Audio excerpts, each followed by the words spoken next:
திருமாவளவன் இன்னைக்கு பேச ஆரம்பிச்சிட்டான். இது எச் ராஜா சொல்லியிருக்கானா, கால கொடுமையா திருமாவளவன் பேசுறாரு. நீ பேசும்போது நான் பேசக்கூடாதா?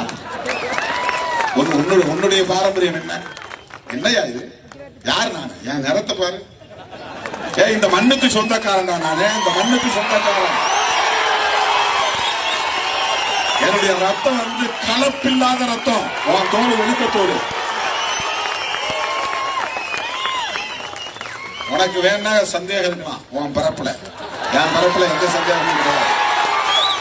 இப்படிதான் நான் பேசுறவன் இல்லை. ஆனா பேச வைக்கிறாங்க. பேசுறவன் இல்லை. என்னவோ என்ன அண்டர் எஸ்டிமேட் பண்றீங்க. திருமாவளவன்னா கிள்ளுக்கிறையா? விடுதலை சிறுத்தைகள்னா கிள்ளுக்கிறையா? சும்மா ஜஸ்ட் லைக் தட் அப்படி கையாண்டலாம் நினைக்கிறீங்களா?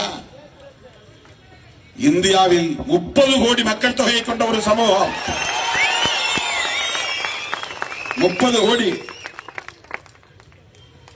சில பேர் பிழைப்புவாதத்துக்காக பிஜேபி பின்னால போகலாம். நடு வீதியில் தூக்கில் போட்டாலும் திருமாவளவன் கொள்கை உணர்வோடு நிற்பான்.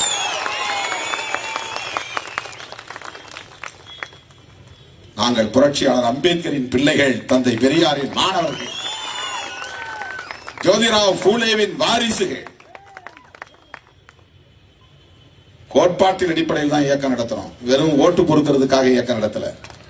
இவன் என்ன நினைச்சுவான், அவன் என்ன நினைச்சுவான், ஓட்டு போடுவாங்களோ ஓட்டு போட மாட்டாங்களோ